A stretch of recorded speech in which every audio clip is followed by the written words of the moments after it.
کھڑا ہوتا وہ کہتا ہے کہ مولا ایک شخص تھا بڑا گنہگار، بڑا پاپی تھا، بڑا سیاہکار تھا، وہ بھی اس محفل میں بیٹھ گیا۔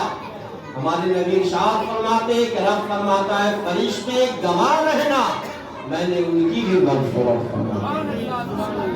اس لیے شاعر لکھتا ہے کہ جن جہاں پہ پڑھی جاتی ہے نعت شب ابرار، نازل ہوا کرتی ہے وہاں رحمت غفار، اور آتے ہیں ملک دیکھنے اس بزم کا دیدار، کرتے ہیں کھڑے ہو کر برابر یہی اذکار کہ صلاۃ کے پڑھنے کی سزاوار ہے محفل، جنت کو دلانے کی مددگار ہے محفل۔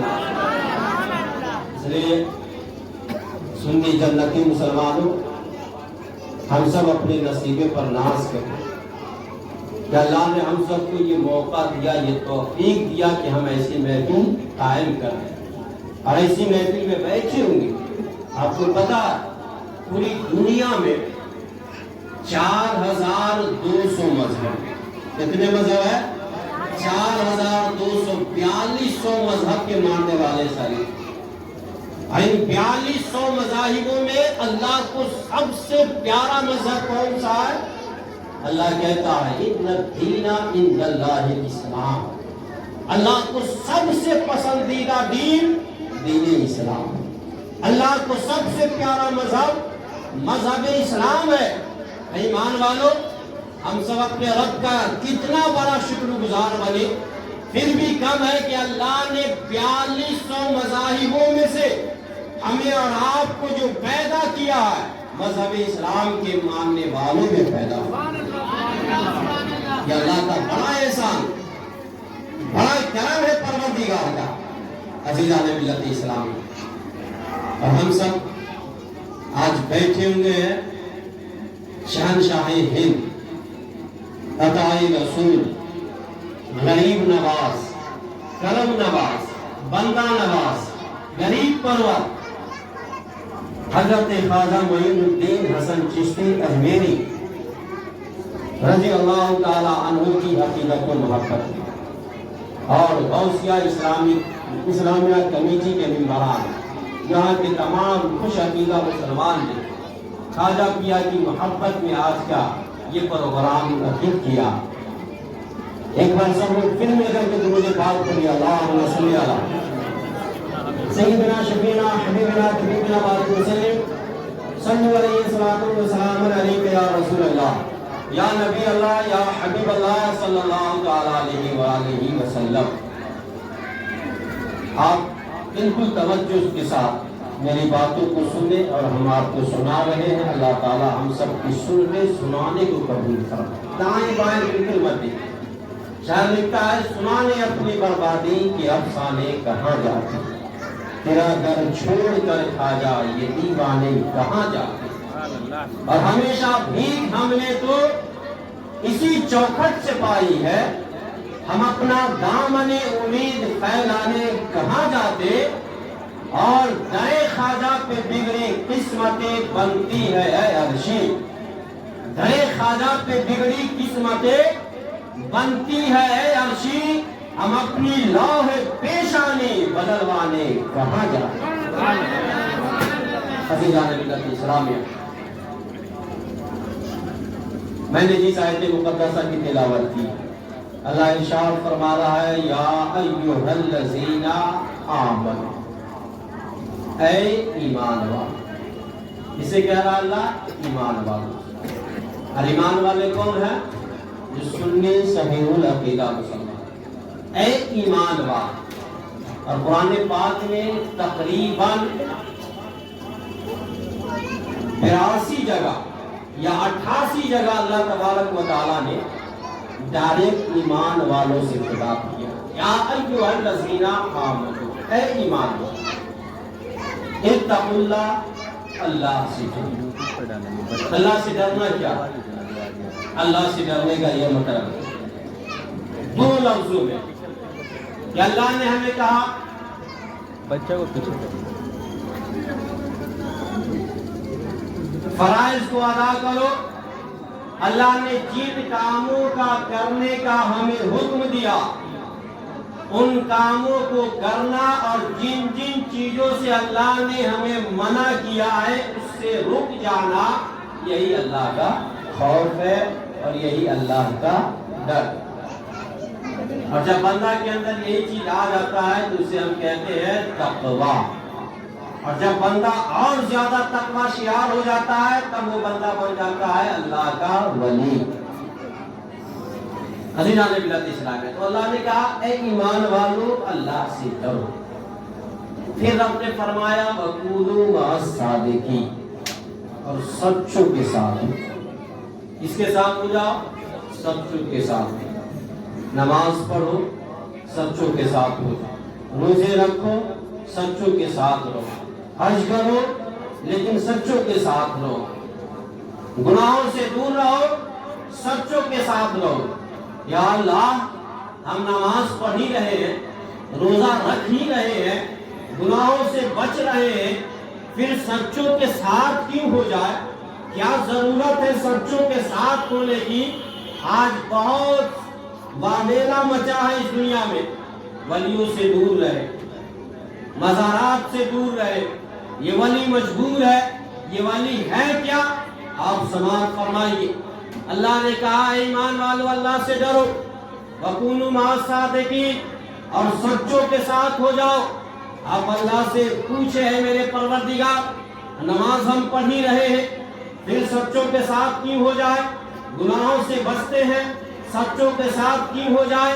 تو ہمارا پروردگار ہمیں جواب دے گا اے ایمان والو اگر ایمان کی سلامتی چاہتے ہو، اگر عبادت کی سلامتی چاہتے ہو، اگر تم اپنے تقوی کی سلامتی چاہتے ہو، اپنے ریاضت کی سلامتی چاہتے ہو، کونوا مع الصادقین، سچوں کے ساتھ ہو جاؤ، کیونکہ ایمان اور تقوی کا سب سے بڑا لٹیرا ان الشیطان للانسان عدو مبین، شیطان انسان کا کھلا ہوا دشمن ہے۔ اس دشمن کی دشمنی سے، اس چور کی چوری سے، اس ڈاکو کی ڈکیتی سے بچنے کے لیے کونوا مع الصادقین، اللہ والوں کے دامن سے لپٹ جاؤ۔ جب ان کے دامن سے ہم لپٹ جائیں گے ہمارے ایمان کی بھی حفاظت ہو جائے گی، ہمارے تقوی کی بھی حفاظت۔ سبحان اللہ۔ اور آپ کو میں واقعات کی دنیا میں سچوں کے ساتھ ہونے کا فائدہ کیوں ہم سچوں کے ساتھ ہوئے، کیا ضرورت ہے ہمیں سچوں کے ساتھ ہونے کی؟ حضرت امام راضی رضی اللہ تعالیٰ اپنے وقت کے بہت بڑے آدمی، جب ان کا انتقال ہونے لگا تو ان کے پاس ابلیس، اور انہیں کے پاس نہیں بلکہ ہر مرنے والے کے پاس ابلیس، شیطان آتا ہے جو بھی انتقال کر رہا ہوگا، اگر اس کے پاس ایمان ہے تو شیطان ضرور، کیوں؟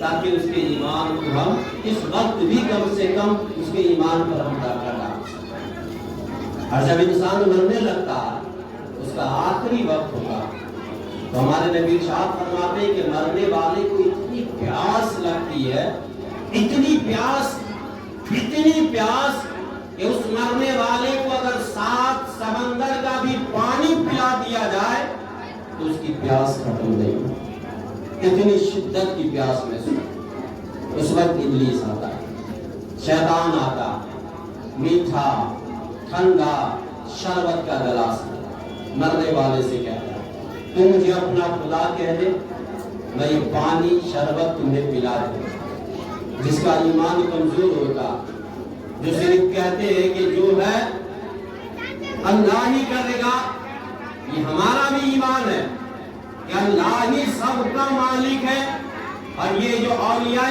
کرام ہے یہ جو ہماری مدد کرتے ہیں اللہ کی دی ہوئی طاقت سے ہی ہماری مدد کرتے ہیں۔ ہم ولی کو خدا نہیں مانتے، ولی خدا ہرگز نہیں ہے۔ جو یہ عقیدہ رکھے کہ ولی خدا ہے وہ انسان کا ایمان بالکل ختم ہو جائے گا۔ ولی خدا نہیں ہے لیکن یہ خدا سے جدا بھی نہیں۔ سبحان ولی اللہ کی دی ہوئی طاقت سے ہماری مدد، اپنی طرف سے نہیں۔ عزیزان ملت اسلامیہ، حضرت امام راضی کے پاس شیطان آیا، ان کا آخری وقت ہے، ابلیس کہنے لگتا ہے اے راضی تو نے زندگی بھر مناظرے کیے، بہت سارے یہود و نصارہ کو تو نے اسلام کا کلمہ پڑھایا، بہت سارے لوگوں کو تیری وجہ سے دولت ایمان حاصل ہوا، اے راضی بتا کیا تو نے جانا کہ اللہ کون ہے، اللہ کتنے؟ حضرت امام راضی نے فرمایا کہ اللہ ایک کا ثبوت دلیل دیجیے۔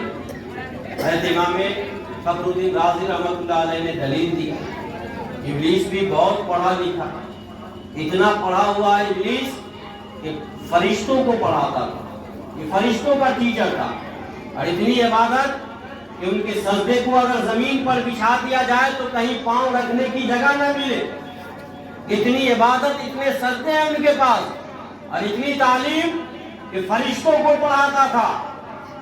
اس نے امام راضی کی دلیل کو رد کر دیا، پھر دوسری دلیل دیا، اسے بھی رد کر دیا، یہاں تک کہ امام راضی نے اللہ کے ایک ہونے پر 360 دلیل دی، ابلیس نے ساری دلیل کو رد کر دیا۔ اب آخری وقت ہے، پریشانی کا عالم ہے، اب کیا کرے؟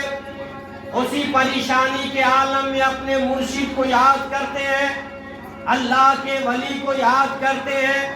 ان کے مرشد حضرت نجم الدین کبریٰ رحمت اللہ علیہ بہت دور دراز مقام پر تشریف فرما ہے، آپ وہیں سے کہہ دیتے ہیں اے راضی تو ابلیس کے چکر میں کیوں پڑا ہے، یہ کیوں نہیں کہہ دیتا کہ میں بغیر دلیل کے اللہ کو ایک مانتا۔ سبحان اللہ۔ اتنے بڑے عالم کی ایمان کی حفاظت اللہ کے ولی کی برکت سے، اور یہی تک نہیں، پھر پرنج کے بخاری شریف حضرت ابو ہریرہ رضی اللہ تعالیٰ عنہ، اس حدیث پاک کے راوی آپ نے سنا بھی ہوگا، بنی اسرائیل میں ایک شخص تھا جس نے 99 مردر کیا، کتنے؟ 99 قتل کیا۔ اس کے دل میں ایک دن خیال ہے میں بڑا پاپی ہوں، گنہگار ہوں، چلو اللہ کی بارگاہ میں چل کر توبہ کر لی جائے۔ وہ ڈائریکٹ مسجد میں نہیں گئے، ڈائریکٹ مسجد میں نہیں آ رہا، وہ اللہ کے ولی کو تلاش کر۔ ایک شخص سے پوچھا بلا بھائی میں نے 99 لوگوں کو قتل کیا، میں 99 لوگوں کا قاتل ہوں، کیا اللہ میری مغفرت فرما دے گا؟ وہ شخص کہتا ہے یار تو اتنے لوگوں کا ناحق قتل کیا پھر بھی مغفرت کی امید رکھتا ہے، اللہ تیری مغفرت نہیں کر سکتا۔ اس نے کیا کیا؟ تلوار نکالی اور اس کو بھی قتل کر دیا کہ جب اللہ مجھے قتل معاف کرے گا ہی نہیں تو پھر تیرا کیا، اس کو بھی قتل کر دیا۔ پھر کچھ دنوں کے بعد خیال آیا نہیں میں بہت گنہگار، بہت سیاہ، اللہ کی بارگاہ میں چل کر معافی مانگنی چاہیے، توبہ کر لینی چاہیے۔ پھر گھر سے نکلا، پھر ایک شخص سے پوچھتا ہے جناب میں نے 100 لوگوں کو قتل کیا ہے، کیا اللہ مجھے معاف کر سکتا ہے؟ اس نے کہا کہ ہاں، یہاں سے کچھ دور کے فاصلے پر اللہ کے چند ولی رہتے ہیں، تم ان کے دربار میں چلے جاؤ، تم ان کی بارگاہ میں چلے جاؤ، جب وہ تیری مغفرت کی دعا کریں گے تم ان کے وسیلے سے اپنی مغفرت کی دعا کرو گے، امید ہے کہ اللہ تمہاری مغفرت سبحان اللہ۔ ہمارے نبی ارشاد فرماتے ہیں کہ جو ہی وہ چند قدم چلا، ایک روایت میں کہ صرف ایک قدم بڑھایا کہ موت کا فرشتہ آتا اور اس کی روح کو قبض کرتا، اس کا انتقال۔ جنت کے فرشتے بھی آ گئے، جہنم کے بھی فرشتے آ گئے ان کی روح کو لینے کے لیے۔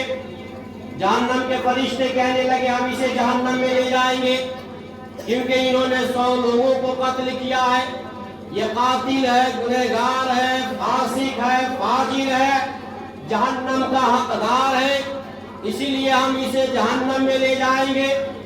جنت کے فرشتے کہنے لگے, رحمت کے فرشتے کہنے لگے ہم اسے جنت میں لے جائیں گے. اگرچہ یہ 100 لوگوں کا قاتل ہے لیکن توبہ کی نیت سے ولی کی بارگاہ میں جا رہا تھا. بے شک سبحان اللہ. توبہ کی نیت سے ولی کی بارگاہ میں جا رہا تھا. ہمارے نبی فرماتے ہیں دونوں فرشتوں کا, رحمت کے فرشتوں کا, جہنم کے فرشتوں کا آپس میں مباحثہ ہو جاتا ہے, دونوں کی باتیں ہونے لگتی ہے. رب فرماتا ہے فرشتوں باتیں کیوں کر رہے ہو, ایسا کرو کہ ناپ لو, زمین کو ناپو. یہ بندہ اپنے گھر کے قریب ہے یا ولی کے در کے قریب؟ سبحان اللہ. یہ بندہ اپنے گھر کے قریب ہے یا ولی کے در کے قریب ہے؟ اگر یہ اپنے گھر کے قریب ہے, اے جہنم کے فرشتہ تجھے اختیار ہے اسے جہاں چاہے وہاں لے جا. اور اگر یہ ولی کے در کے قریب ہے, اے رحمت کے فرشتے, اے جنت کے فرشتے, تم اسے جہاں چاہو لے جاؤ. عزیزان ملت اسلامیہ, ہمارے نبی فرماتے ہیں ابھی ایک قدم چلا تھا یا چند قدم ہی چلا تھا اپنی جگہ سے, جب زمین کی ناپی ہونے لگی اللہ نے زمین سے کہا اے زمین یہ سچ ہے کہ یہ گنہگار ہے یا سیاہکار ہے, لیکن میں ان کی گنہگاری کو دیکھوں یا اپنے ولی کی یاری کو دیکھوں. سبحان یہ اللہ. جا رہا تھا میرے ولی کی بارگاہ میں توبہ کرنے کی نیت سے, اس لیے اے زمین ولی کی طرف سمٹ جا. عزیزان ملت اسلامیہ, جب زمین ناپی گئی یہ بندہ ولیوں کے در کے قریب پایا گیا, اللہ نے اس کی مغفرت فرمائی. نعرے تکبیر, نعرے تکبیر, نعرے رسالت, نعرے رسالت. فیضان خواجہ غریب نواز, فیضان خواجہ غریب نواز, مسلک اعلی حضرت, مسلک اعلی حضرت. نعرے تکبیر, نعرے رسالت. عزیزان ملت اسلامیہ, اندازہ لگائیں بنی اسرائیل کا یہ شخص 100 لوگوں کا قاتل, توبہ بھی نہیں کیا, ولی کے در پر پہنچا بھی نہیں ہے, چند ہی قدم بڑھایا ہے, اللہ نے ان کی مغفرت فرما دی. ایمان والو, آپ تو خواجہ سے عقیدت رکھنے والے ہیں, بے شک غوث کی محبت میں مر مٹنے والے ہیں, رضا کی محبت میں آپ مر مٹنے کو تیار رہتے ہیں. ہم سب تو ولی والے ہیں, یقیناً جب ان کی مغفرت ہو سکتی ہے غوث و خواجہ کے صدقے میں اللہ ہم سب کی بھی مغفرت فرما دے گا. میرے دوستو بزرگوں, اور چلیے یہ تو ولی کی بات ہوئی, انسان کی بات ہوئی. ایک جانور ہے جسے ہم کہتے ہیں کتا. کیا بولتے ہیں؟ کتا. کتا سے سب نفرت کرتا, کوئی نہیں چاہتا کہ میرے گھر میں کتا. اگر قریب بھی آتا ہے تو ہم اسے مار کے بھگاتے ہیں. کسی کو گالی بھی دینی ہوتی ہے تو کہتے ہیں کتا. لیکن قرآن پاک میں کہ ایک کتا ولی سے محبت کر کے جنتی ہو گئے, ایک کتا ولی سے محبت کر کے جنتی ہو گیا. عزیزان ملت اسلامیہ, اور یہ قرآن میں ہے, یہ حدیث میں بھی نہیں ہے کہ ہم کہیں گے کہ یہ ضعیف حدیث ہے, یہ من گھڑت حدیث ہے. قرآن پاک میں ہے. پڑھیے سورہ کہف 16واں پارہ, سورہ کہف 15 اور 16 پارے میں یہ سورہ ہے. سورہ کہف میں اللہ ارشاد فرماتا ہے ایک بادشاہ تھا جس کا نام تھا دقیانوس. وہ بادشاہ جو بھی اللہ کی عبادت کرتا, اسے پیٹ چوراہے پر ایک خوفناک دردناک موت دیتا تاکہ لوگ ڈر کر سہم کر کے اللہ کی عبادت کرنا چھوڑ دیں. قرآن پاک کہتا ہے کہ 7 یا 8 لوگ اپنے جان و ایمان کی حفاظت کے لیے رات کے اندھیرے میں نکلے. وہ اللہ والے, وہ اللہ کے ولی. کتنے تھے؟ 7 یا 8. اپنے گھر سے نکلے رات کے اندھیرے. ایک کتا ان کے پیچھے ہو تو اللہ والوں نے کتے سے کہا اے کتا تیری ذات ہے بھونکنا، تیری فطرت ہے فقیروں پر بھونکنا، تو بھونکے گا، بولے گا، تیری آواز سن کر بادشاہ کے سپاہی خبردار ہو جائیں گے، ہمیں بھی پکڑ کر بادشاہ کے پاس پیش کر دیا جائے گا، ہمارے بھی جان و ایمان کا خطرہ ہے، اس لیے اے کتا تو میرا ساتھ چھوڑ دے۔ اللہ نے کتے کو زبان دی، اللہ ہر شے پر قادر ہے، اللہ نے کتے کو زبان دیا اور کتا زبان حال سے عرض کرتا ہے اے اللہ کے ولیوں ہم آپ پر بھونکیں گے نہیں بلکہ آپ کا خادم بن کر، آپ کا غلام بن کر، آپ کا نوکر بن کر آپ کی خدمت کرنے کے لیے آپ کے ساتھ رہیں گے۔ کتے کی یہ ادا، کتے کی یہ ادا اللہ کو اتنی پسند آئی، اتنی پسند آئی کہ سورہ کہف میں اس کتے کا ذکر ہوا، قلبہم باسطٌ ذراعیہ بالوصید، اور ہمارے نبی ارشاد فرماتے ہیں کہ کل بروز قیامت حساب و کتاب کے بعد اصحاب کہف کے ساتھ اس کا کتا بھی جنت میں جائے۔ ایک کتا اگر ولی سے محبت کر کے جنتی ہو جائے، ہم تو انسان، اور انسان میں بھی ایمان والے، اور ایمان والے میں بھی جناب محمد رسول اللہ صلی اللہ تعالیٰ علیہ وسلم کی امت ہے، اور ان کی امت میں بھی اللہ نے ہمیں غوث پاک کی غلامی میں، خواجہ پیا کی غلامی میں پیدا فرمایا ہے۔ جب ایک کتا ولی سے محبت کر کے جنت کا حقدار ہو سکتا ہے تو ہم انسان نبی آخر الزمان کی پیاری امت ہو کر ولی سے محبت کرے تو پھر ہم جنت کے حقدار ہی نہیں بلکہ جنت ہمارا انتظار کرتی ہے۔ عزیزان ملت اسلام، تو خوش نصیب ہے جو اللہ کے ولیوں سے پیار کرتے ہیں، جو اللہ کے ولیوں سے محبت کرتے ہیں۔ سچ کہا ہے شاعر نے کہ نگاہ مرد مومن سے بدل جاتی ہے تقدیریں، جو ہو ذوق یقین پیدا تو کٹ جاتی ہے زنجیریں، اور نگاہ ولی میں وہ تاثیر دیکھی بدلتی ہزاروں کی تقدیر۔ عزیزان ملت اسلامیہ، ہمارے خواجہ، پیارے خواجہ، ہندوستان کے راجا، یہ